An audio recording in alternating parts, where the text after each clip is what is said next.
It's great to be here. Well, it's good to have you here. Yeah. Wanted you to talk about a little bit of the pending legislation when the legislative body Yep. gets back to work? Heavens, yes. There has been a lot of work this summer done with the Joint Education Oversight Committee. And that was a special committee created by HB 64. It was the budget bill. And the purpose was to create a governmental oversight group that would ensure that things educationally were getting their due process and their just oversight. So a group of 10 members of the House and the Senate combined, 6 Republicans, 4 Democrats, were selected by their caucuses to be on this committee. And it's an all-star cast of those in education. Senator Cliff Height currently is the chairman. I am currently the vice chairman of this particular committee. And one of the first topics we're going to be looking at is transportation, the transportation component of a school district's budget. Now, here's why this is important. We're coming into a new budget cycle. And obviously we know there have been many, many issues related to school funding. There have been 4 Supreme Court cases. 4 times the court has declared that the way that we fund schools in Ohio is unconstitutional. So to get to the core of the problem, it's a multi-layered approach. And the transportation component of the budget is one of those first layers that we can penetrate. And here's why that's important. The state of Ohio, we need to first talk about caps and guarantees. The state of Ohio guarantees that each school district will have a certain amount of dollars per pupil, so that everybody's at least getting their fair share. On the other end of the scale, though, there's also a cap, because if we guaranteed X amount of dollars for every child, and some of the wealthier districts who could do so between income taxes and property taxes, if they had more money, the disparity between the poorer districts and the wealthier districts would be even great. So there is what we call a cap on those wealthier districts, that they receive less state aid. The idea is to try to keep a healthy average between the poorest and the wealthiest districts. Well, what's that have to do with transportation, you might ask? Well, a few years ago, transportation was lumped into the overall budget for school districts. And the problem with that is transportation costs vary across districts.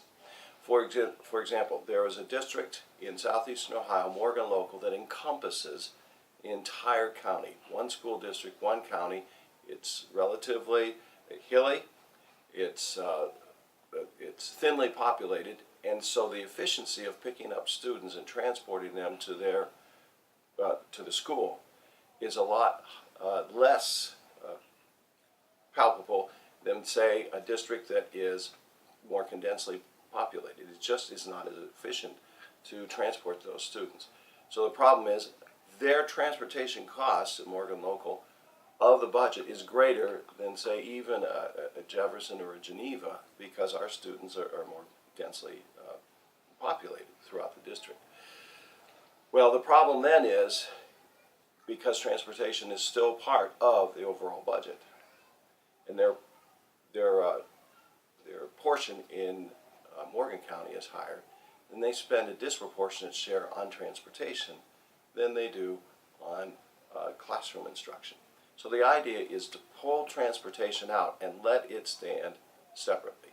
So that's a long, in the weeds, roundabout story as to why this committee's work this week we'll be meeting again, to look at education and transportation costs in particular, so that we can have a plan in place by January or February, when we're working through the budget, that would make school funding a little bit easier for many districts to swallow, so that we could fine-tune the transportation budget outside of the general budget.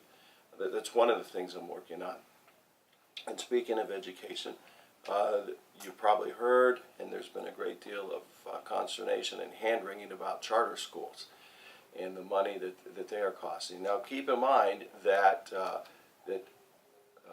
in Ashtabula County, the last numbers I looked at, it's like $800,000 throughout our districts that go through the general operating budget of our school districts, and then proceed to follow those students to various charter and online schools. So the issue is accountability, and ECOT in particular has been difficult to deal with respect to accountability. We want to make sure with their records that the students are in their seats getting an education.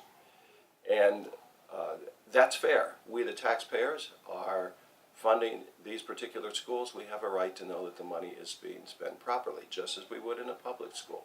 So that issue is bubbling up. In fact, I jumped on as a co-sponsor to a bill that would, in effect, require charter schools, if they are found negligent in record keeping, to put that money back into the general revenue fund for the entire state of Ohio. We're going to claw back those funds if there's been issues with students not being able to be tracked through proper means. We just want to make sure it's all accountable. So those are the two biggest issues right now in education, immediately bubbling up: the transportation piece and the charter school funding. Now I want to talk a little bit about STEM education and job creation. And this is something that is very dear to my heart. Let me paint a picture for you. In 2030, Ashtabula County is going to, according to projections, be a county where a senior population is a third of the entire district, the entire county's population, which isn't a bad thing. But the problem is those people 60 and older, and that's the crowd I'm talking about, myself included, 60 and older, typically are retired, and they're on fixed incomes. And as a result, new tax dollars are difficult to arrive at if you're on a fixed budget, and I understand that. So the idea is to attract and retain younger citizens to our workforce. Now this is a multifaceted problem. For one thing, the baby boomers are retiring and leaving the workforce. And numerically, we do not have the numbers of younger people right off the bat to fill those positions. So we've got an issue, an imbalance here of a retiring workforce and a workforce that is smaller by their very numbers. So that's part of the challenge we face. Secondly, the younger people have moved to more urban areas seeking employment. And there's one area in particular that's related to STEM that I feel that we can make a difference if we act now. And let me explain to you what I'm talking about. Business industry is always driven by efficiency. The more efficient something is, as new technologies come into existence, the healthier that business is until it's surpassed with new technology, newer, I should say, technology. And let me give you an example. If we were sitting having this conversation in 1861, if you wanted to deliver a letter to, say, San Francisco from Jefferson, fastest way would have been the Pony Express for a couple of years. Until, of course, the telegraph lines were strung from coast to coast. And the telegraph would have been and was the method of choice until our phone system was up and running. And many of you are familiar with the term, I got a Western Union telegraph, or there's a telegram waiting for you. And that was the case until the phone lines were installed. And if you remember the phone lines, many of us lived on what was called a party line for a while, where multiple households shared one line and you could actually hear somebody else talking on the phone, until the affordability of private lines. And then from there we've gone to cell phones, and every 6 months there's a new cell phone out. But my point is, the technology has driven more efficient uses for more enhanced purposes of different pursuits that we might have, but it's all about technology. And I'm going to give you one that's very dear to Mr. West's heart. Kodak, Rochester, digital. The Kodak industry was on the forefront of the traditional photography with the film, and they were reluctant to go into the digital business. Well, now Kodak, many of the younger people wouldn't know what they stood for anyway. And the economy of Rochester, New York was driven by the Kodak industry. Now it's a shell of what it used to be because they did not make the business decision, the correct decision, to move into new technology, new efficiencies. All right, what's that have to do with us here in Ashtabula County? If you look at STEM, science, technology, engineering, mathematics, and those students possessing those skills to go into research, those are the ones that will create the new jobs that we haven't even thought of yet, businesses and technology that's not even on the drawing board. And here's specifically what I'm looking to do. Right now, we have the world's #1 incubator of business and industry right in Youngstown, Ohio. It was voted world's best within this past year. And they specialize in getting businesses off the ground, but they're interlinked and intermeshed with technology. Was down there a few months ago. Their major concern was the fact that we get things started here and we train our people, and they go to the coast, they go to the East Coast, they go to the West Coast, they go to Silicon Valley, and these centers of technology and STEM cluster around each other. Well, my question is, what do we have that's unique that might create our own STEM research center base in Northeast Ohio? Two thoughts convergently come to mind. First, we have a world-class healthcare region, if you will, from the Cleveland Clinic and University Hospitals in Cleveland, the corridor sweeping through Youngstown, with us included, to UPMC in Pittsburgh. We sit on, I feel, the premier healthcare corridor in the entire world. We also know that baby boomers are aging. Healthcare is driven tremendously by new research. If you think about the new research that is occurred across the board in terms of saving lives and preventative medicine, we sit right in the middle of such a rich area for new technology. So if we have this interest in mind, how do we attract, how do we retain our quality people to be there as a workforce in this new initiative? I proposed legislation earlier this year, HB 544 that I introduced earlier. And here's how this would work.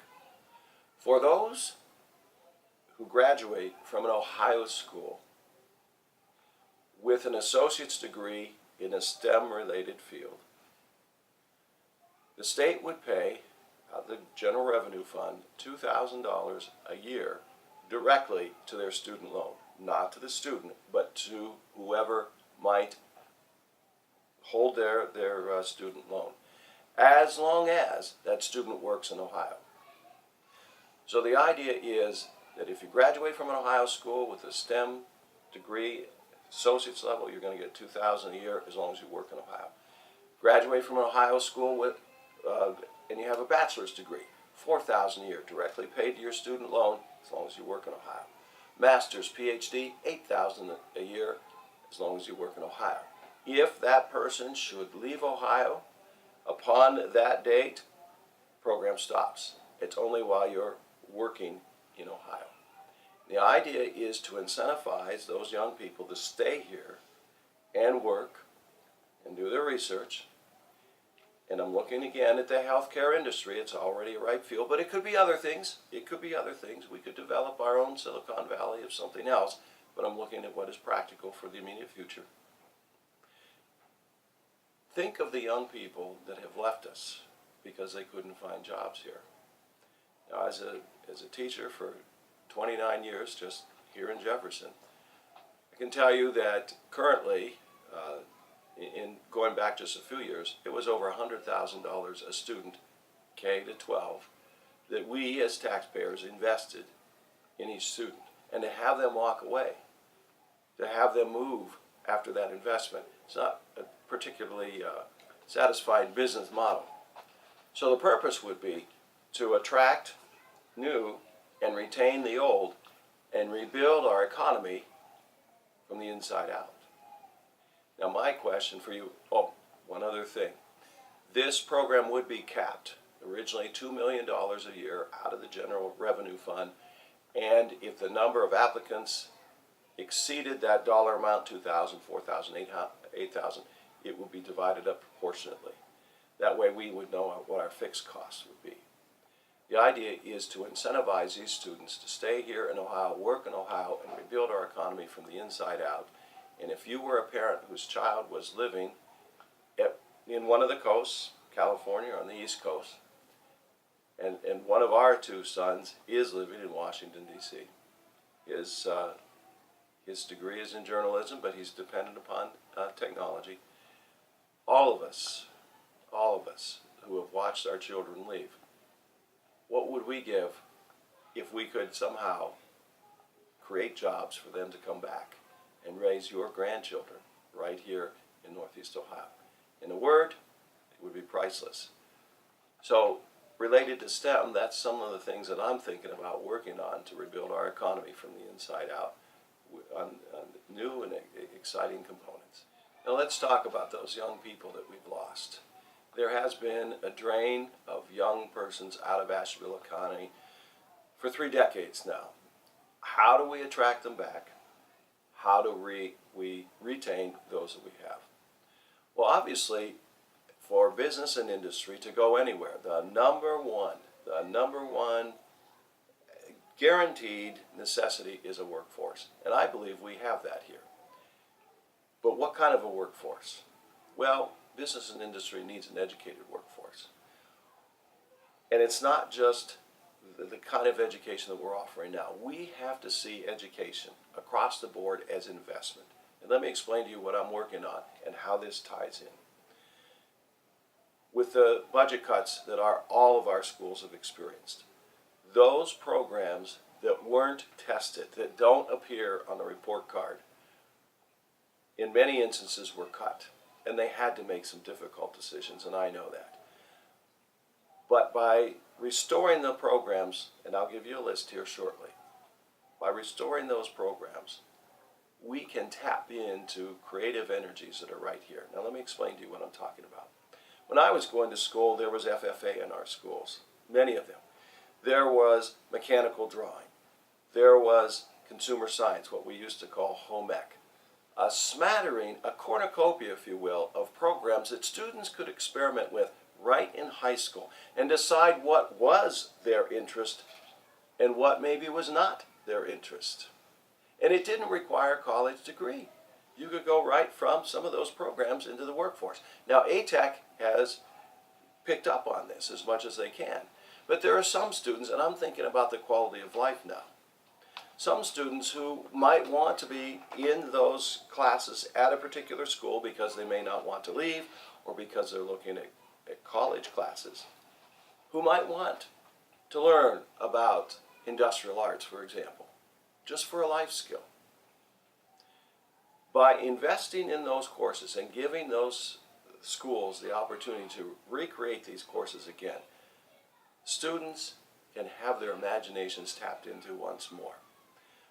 I don't know many students who get excited about going to school to take tests, and we are over-testing our students, and I understand that. And the problem is testing isn't tied with the evaluation. Some of our teachers have 50% of their evaluation tied to students' test scores.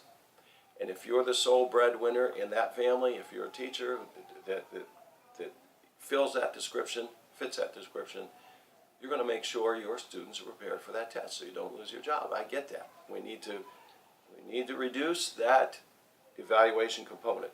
I'm not saying eliminate it. I'm saying reduce it so it's fair. So a teacher can present, again, those lessons that are stimulating, that are not designed simply to pass a test. And I know they're doing their whatever they can do now, but we need to give them the freedom. Likewise, we need to give school districts the freedom to offer all of those courses. Now, why is that? I want students excited to come to school. I want them there early in the morning. When I was a Model UN advisor, we started UN at 7 in the morning. I had students there debating, talking, laughing, learning to get along, 7 in the morning, and that was a half an hour in the early days, 45 minutes before the school day even started. I want students getting up in the morning and saying, I can't wait to get to school, because there's something there that interests them. And I've always felt that whatever we do vocationally should be something that we don't view as work. It should be a calling. It should be fun. And ideally, it should be something you can't believe you get a paycheck because you love doing it so much. But by limiting choices based on testing and the report card, schools have done a pretty good job of doing what we've asked, teaching kids how to take tests, and that's not what life is all about. So let's tap into those internal, inquisitive drives of these students to figure out what they might like to do. Let's make it alive again and exciting again. And by building on this whole notion of education that meets the needs of the individual and tapping into those skills, I believe, I don't think there's any two-way shape about it. I believe that students will come out with an education that is more rounded, more beneficial to them, and better suited to the workforce. Now let me give you an idea of what I'm talking about. I was talking to the dean at Kent State just Thursday night, Kent State Geauga. And he was telling me, we're looking at STEM related education in Geauga. And he made a point that really went to the core of this issue. He says, we can train students to be doctors, lawyers, nurses, that sort of thing. He said, but I want and think about this, I want my surgeon who is operating on me to feel at home, equally as home, operating in the kitchen. I want him to be able to feel that he could do some rough carpentry. In other words, there's more to life than our jobs. Education is all about who we do and what we do for our hobbies, for a time that we're away from work. It's about acting upon all of the gifts that we've been given, and not just simply being one-dimensional. So if you have a workforce that has those skills, that is driven, that has intellectual curiosity, we can see education is an investment. That's a direction I want us to look for Ashtabula County and for Ohio as a whole. Secondly, transportation and infrastructure, critically important. And we have, and I want to touch on this briefly, because with the workforce we also have a definitive advantage over many, many other areas in this entire state with infrastructure. I want you to think about the 2 deep water ports that we have. There's no other district that has 2 deep water ports, let alone our residential port out of Geneva at the Lodge, and some of the other, they're not ports, but they are recreational centers, some of the private boat clubs and such. I want you to think about the fact that we have a major north-south railroad system here that connects, and definitely a major east-west. I want you to think about the airport expansion, $7 million, a runway expansion, and why that's critically important to attract new business and industry, especially with the need for corporations to jet their executives around. I also want you to think about interstate highway system, Route 90, major east-west, Route 11, 4-lane north-south. We have tremendous access with respect to transportation. Products aren't any good unless we can ship them from the producer to the consumer. And that ties in with another component of workforce development and economic development that keeps me up at night. Just received the figures a week ago Saturday night. Tourism is now $435 million industry to Ashtabula County. It wasn't that years ago. That's a part of what we do. Our traditional manufacturing business is a part of what we do. Our agribusiness is something that we can morph into. And let me kind of sketch this out and let you know where I'm going. And I'm going to come back to infrastructure and education and tie this up in a big bow for you here. World's population is growing rapidly. It needs to be fed. And we have something that the folks in California, the folks elsewhere around the world would die to have. And that's water. We have so much water we have to tile our fields and get rid of it. We have so much water that we can't always get into our fields because they're totally saturated between lake effect snow and lake enhanced rain.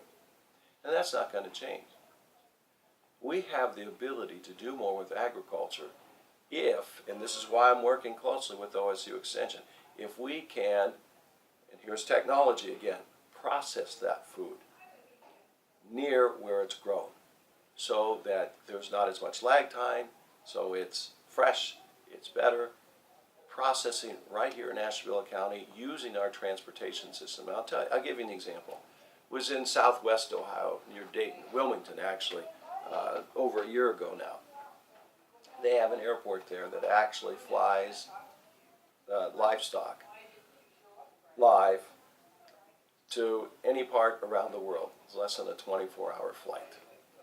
Now imagine shipping cows, shipping hogs live to any part of the world. We have the airport, we have the ability to grow them, but what we're missing is that processing center, if you will, to get them ready for such. And that's just part of what we can do. It's research, it's technology, it's new jobs because the world has to eat, and we have the climate to be able to do that. So with an educated workforce, knowing that there's needs either in the healthcare industry or in agriculture, we are so aptly suited to retain the workforce we have, to grow the workforce we have, to attract more individuals here. I am bullish on the future of Ashtabula County, and I'm just so excited as I look forward to that future. Recently, we celebrated the dedication of the Ashtabula County District Library. Been there for over 100 years, in the heart of Ashtabula City. There's a Carnegie Library. Originally, Andrew Carnegie donated hundreds of thousands of dollars to get that up and running, the construction, and I suspect some of the books. But I urge you to visit that library now. Thanks to your generosity, the voters who approved a levy for the expansion, we've been able to blend the old with the new. If you think back to the front steps, the original part of the library, and as you go into the lobby, the old wooden steps that go up to the second floor, preserved, dignified, and it's received a facelift. The whole original library looks absolutely fantastic. There's a tip of the hat to the preservation of that wood. There's always also a new functionality about it too that is refreshing. And as one traverses from the old library into a new, there's a transitory hallway and staircase there that kind of blends the two of them together. Now symbolically, why is this important? I think it's important to preserve the integrity of the past. We can never get, and here's the history teacher coming up, we should always respect what was done before us, and that was a gift to us. So by maintaining that gift and improving upon it as we bridge into a new future, new uses for that library, I think Carnegie would be very proud, very proud. And the whole notion of public library is critically important. I mean, Thomas Jefferson, namesake of our little village here, in the heart of Ashtabula County, the county seat, firmly believed that an educated citizenry was absolutely essential for the preservation of democracy. And we use the term free public library, free meaning that anybody can take out books, and public meaning that it's open to anybody. If you think back, the original libraries were private collections. By establishing, and this was Carnegie's dream, by establishing a public library where people could take information out, they could learn, they could become better citizens, their minds could be expanded. And that's part of what our great democracy is predicated upon. An informed citizenry. We have to understand, we have to read, we have to grow in order to make better decisions, more informed decisions. The most right decision. Now, sometimes when we're making decisions in our in the job that I currently hold and in other areas of our life, there can be two decisions. They can both be right. But which one is most right? Which one benefits us better? And that's when you have to dive into the weeds and sort things out, and it requires an inquisitive mind, an adventurous spirit. Libraries help to sustain and nourish the very qualities that enable us to do just that. And my goodness gracious, to be there with Connie Schultz, who's a Pulitzer Prize winning author, talk about her living practically in that library while she was a senior at Ashtabula High School. It brought a warmness to my heart that someone who is so well respected would remember her roots, take the time to come back, help dedicate it, and then share with us how that particular library shaped her life. Think of it as you do education. That is a stepping stone. That is a stairway to helping us develop our full potential as human beings, whatever that is. And in addition to that, libraries help preserve democracy. And I say that for this reason, that libraries, through the interaction, and I hold office hours in the Ashtabula City Public Library and the Chardon Public Library. And by the way, within about 3 days' time, I was at Chardon. I had to move from my office hour, the location in the basement, because they're remodeling. And a few days before that, I'd been up at the Kingsville Library, and they were telling me about their plans potentially for expansion. It's exciting when libraries expand. It means they're being used. It means that people are coming in. All people.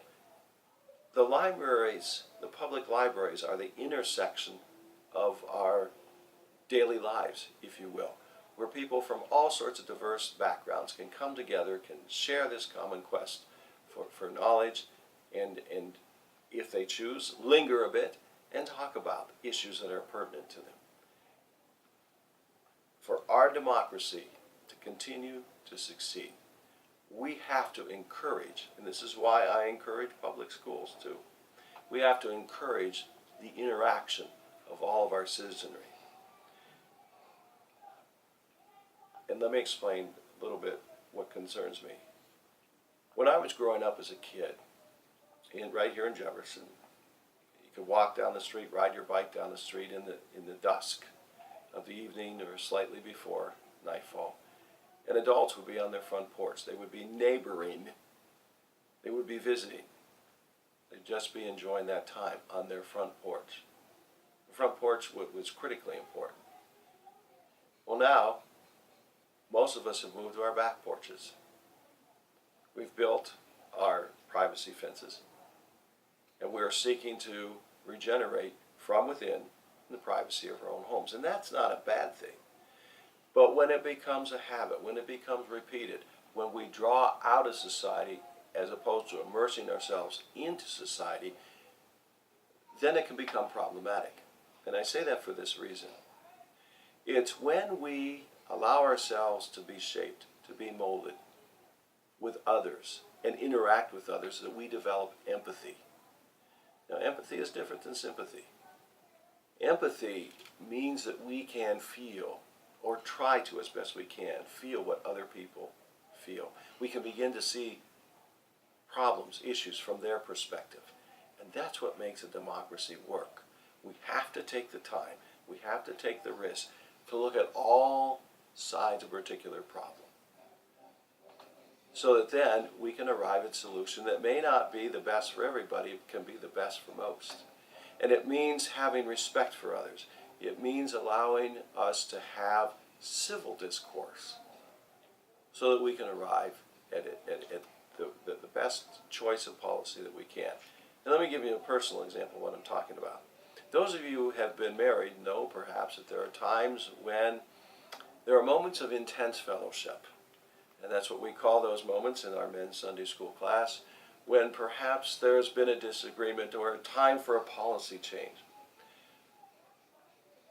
It's better, it's more healthy if two people who are having those moments can listen with respect to one another and develop with empathy an appreciation of the other's perspective.